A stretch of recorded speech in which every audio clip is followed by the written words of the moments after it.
Bonsoir à tous, bienvenue sur MyTV Caraïbes à la une de l'actualité du 25 mai 2022. Aujourd'hui a eu lieu la journée nationale contre la précarité dans la fonction publique. Mai des ancêtres, l'édition 2022 est organisée par la ville de Sainte-Anne. Hier a eu lieu la journée nationale de l'accès aux droits. Une de nos équipes s'est rendue dans la ville du Moule.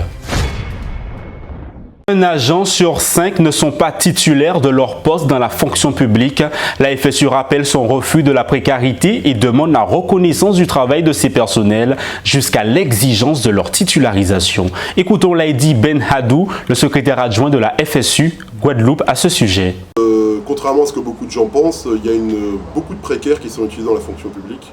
On estime à 20% le nombre de précaires au niveau national qui sont employés par l'État. Et malheureusement, ces conditions d'emploi ne sont pas toujours très bonnes. La FSU avait réussi à se battre nationalement pour obtenir un décret qui permet aux contractuels, aux non-titulaires de pouvoir avoir une progression de carrière, des salaires qui augmentent au fur et à mesure des années. Et malheureusement, ce décret n'est toujours pas appliqué en Guadeloupe, il date de 2016. Il a commencé à être appliqué le 1er septembre 2016 et en Guadeloupe, on paye toujours les contractuels dans leur grande majorité au minimum possible. Alors la deuxième lutte qu'on a, c'est pour les AED et les AESH. Nous on demande un véritable statut pour les AESH, c'est très important. Et on demande à ce que les AED puissent avoir un salaire qui ne s'arrête pas au bout de 6 ans. Aujourd'hui, quand on est AED, au bout de 6 ans, on est jeté à la rue, comme des malpropres. Le rectorat n'a aucun intérêt à continuer et ne fait absolument rien pour former les personnels AED. On rappelle que les AED normalement doivent être formés pour pouvoir entrer dans la fonction publique, parfois en tant que CPE, parfois en tant qu'enseignant, mais il n'y a pas de véritable plan de formation des AED et donc au bout de 6 ans, les AED quittent la fonction publique alors qu'ils pourraient prétendre à mieux. Et surtout, on les a formés pendant 6 ans et au bout de 6 ans, on perd ses talents. Déjà, l'application du décret de 2016, c'est important. La FSU est en train de refaire un courrier pour rappeler à la rectrice qu'il faut appliquer ce courrier. C'est quand même, on est dans l'illégalité la plus complète. Mais bon, on a l'habitude, vous savez, en Guadeloupe, dès qu'il y a quelque chose qui peut améliorer le sort des précaires, il est rarement appliqué. C'est une politique qui est quand même réactionnaire et qui est appliquée sans problème par notre rectorat. Pour les AED, on demande à ce qu'il y ait une réflexion sur la CDIsation des AED, c'est-à-dire que les AED aient un CDI au bout des 6 ans. Il y a un décret il y a une loi qui a été appliquée, qui a été votée au niveau national, mais pour le coup, elle n'a toujours pas eu ces décrets d'application. Et enfin, pour les AESH, on veut qu'ils aient des temps pleins, parce que très souvent, les AESH ont des temps de travail qui ne sont pas à temps plein, c'est-à-dire qu'ils se retrouvent parfois en dessous du SMIC, avec des amplitudes horaires qui sont parfois catastrophiques. Un AESH qui travaille de 7h à 9h, de 11h à midi et de 17h à 18h, ça arrive très souvent, et dans ces cas-là, cet AESH ne peut pas trouver un deuxième emploi, et donc se retrouve dans une précarité financière, alors que les élèves ont ses besoins. La ville de Sainte-Anne organise l'édition 2022 de Mai des ancêtres. Au programme des rencontres, des conférences et des journées de mémoire. Écoutons Priva Loyal, la directrice des affaires culturelles de la ville de Sainte-Anne. La ville de Sainte-Anne consacre au mois de mai, Mai des ancêtres, pour pouvoir, c'est l'occasion pour nous de réaliser des manifestations, pas seulement des manifestations villes, mais aussi avec les associations qui sont très actives sur le territoire. C'est ainsi que depuis le début du mois, nous avons fait donc des rencontres d'auteurs. On a eu une projection filmique avec le film de Jean-Claude Barny, Tropique amer. Ce soir, mercredi, nous avons donc En nous causer, un débat qui est fait avec le CIPN, où seront présents donc M. Renette et M. Baudol, et on va donc parler, le thème sera « Ancêtres en nous, à Kiyo, est-ce que nous cadourio ?» Donc en fait, c'est un grand débat qui va être mis en place où chacun pourra échanger. Je rappelle que c'est une conférence débat, donc c'est interactif. Il y aura des échanges avec le public. Et vendredi, donc jour J, jour consacré, date mémorielle, nous aurons donc 2 associations qui vont investir le territoire. Donc nous avons l'association Songez-ça, qui est aussi une association très active dans le carnaval, mais qui reste une association culturelle. Et donc, très tôt le matin à 6h, ils proposent une marche. La marche va partir de l'eau locale, ça va pour aller vers le Nec-Marron, pour aller vers l'intérieur des terres, Bois-Jolant. Ensuite, revenir par Dupré et arriver au Nègre-Marron. Et ensuite, ils feront un jeté de fleurs sur le ponton à la rue du Débarcadère en hommage à nos ancêtres réduits en esclavage.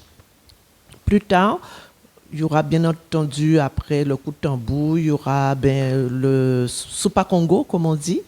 Et après, il y a aussi le comité de carnaval de Sainte-Anne qui propose une course relais à Bois-Joulan, une course famille. Hein, donc, il n'y a pas de niveau, c'est juste une course d'orientation qui permet un petit peu de découvrir le site, parce que Bois-Joulan, il faut savoir aussi qu'il y a un côté historique qui est très prégnant à Sainte-Anne. Et ensuite, vous aurez plus tard, il y aura le dépôt de gerbes, et ensuite vous aurez toujours avec le comité de carnaval de Sainte-Anne, un déboulé, un défilé déboulé dans les rues de Sainte-Anne à partir de 15h30, 16h, où nous aurons effectivement les associations qui vont accompagner toutes les personnes qui veulent participer à ce défilé déboulé dans les rues de Sainte-Anne, et il y aura des arrêts sur certains points. Par exemple, nous aurons un arrêt à la rue Le Thiers, devant ce qui était, il n'y a pas longtemps, le musée Guillaume Le Thiers, qui est un grand peintre reconnu. Nous aurons un arrêt devant la maison de M. Georges Troupé, qui est évidemment le fondateur de Kimball, que l'on connaît bien, et on connaît très bien son fils, qui maintenant joue à l'international. Après, on aura un autre arrêt devant la maison de M. Toche, mais ce sont des symboles pour nous, de M. Didier Macouk, de M. Toche. En fait, ce sont des symboles de la résistance. Il faut pas... La résistance, oui, ça nous est venu de ce temps-là, mais c'est aussi venu, ça continue jusqu'à ce jour. Alors, le but, c'est de, bien entendu, la commémoration. Je vois, hier soir, nous avons eu la projection filmique de Tropicamer de Jean-Claude Barny. Et en fait, j'ai eu le témoignage, puisque ce sont des instants familiaux, d'un père de famille qui m'a dit, vous savez, madame, on a beau dire, on sait que ça s'est déroulé. Quand on voit les images, ça fait mal.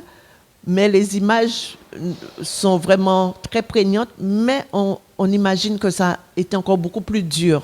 Donc en fait, c'est vraiment, et il dit quelque part, ça fait mal, ça continue à faire mal. Donc tout ça, c'est pour un rappel, parce que comme on dit, on ne peut aller de l'avant que si on sait d'où on vient. Donc il est nécessaire pour nous de faire ce travail-là. Il faut savoir que Sainte-Anne a été quand même un lieu... dans l'histoire de Sainte-Anne qui a été investie par les Hollandais, le bourg de Sainte-Anne a été brûlé. Il faut savoir que la place Schellcher, la place de la Victoire qui est devenue place Schellcher, est un cimetière d'esclaves. Donc il y a beaucoup de lieux mémoriels à Sainte-Anne. Vous avez aussi l'histoire de l'esclave Jean-Louis qui s'est échappé de Gissac, qui est arrivé dans le bourg. Donc, en fait, s'il faut dire, il faut dire beaucoup. Donc, en fait, chaque année, on choisit un lieu pour pouvoir rendre hommage. C'est vrai que nous faisons un gros travail avec le CIPN pour ériger des stèles. On a une prochaine stèle qui sera érigée, puisque nous avons déjà eu le Nègre-Marron, qui est vraiment le symbole à l'entrée de Sainte-Anne de la résistance. Le député de la première circonscription, Olivier Servat, a refusé d'être investi par La République En Marche, renommé Renaissance pour l'élection législative 2022. Il dit avoir un autre projet pour la Guadeloupe et il développe son programme au micro d'une de nos équipes. Alors, concernant les grandes idées du programme, il y a deux éléments qui m'excitent beaucoup et je salue le fait d'avoir aussi une suppléante de Morne-à-l'Eau cette fois-ci, première adjointe au maire Jean Bardaille, Madame Sandra Manette, une dame de grande qualité. Nous avions la dernière fois une suppléante du côté de Marie-Galante parce que c'est la double insularité et je dois bien le dire, j'avais 5 ans de moins et Marlène Miraculeux-Bourgeois était une femme d'expérience, 3 fois maire respectée et on a fait du bon travail ensemble. Je crois cette fois-ci que la suppléance doit tourner et se tourner vers Morne-à-l'Eau. Je ne laisserai pas tomber bien évidemment Marie-Galante. J'ai ma permanence à Marie-Galante, Carrefour de l'Étoile à Grand-Bourg. Je l'avais à l'époque à Capesterre. J'ai une attachée parlementaire de Marie-Galante. J'ai même un deuxième attaché quasiment de Marie-Galante, monsieur reste dedans, et je continuerai à venir, à travailler et à obtenir des résultats tels que pour l'usine et pour la préfète. Pour les éléments de programme, 2 éléments m'excitent énormément. La réintégration rapide des soignants non vaccinés. Il ne faut pas nous tarder avec ça. C'est mon cas tout fait trop parce que derrière ces personnes, il y a des compétences qui doivent être exercées. Nous avons des déserts médicaux. On ne peut pas se priver, ne serait-ce que d'un bras, d'une tête, d'une main de soignants au chevet des malades. Et puis derrière ces personnes, il y a des familles, il y a des étudiants qui doivent continuer leurs études et il est inconcevable que leurs enfants doivent arrêter.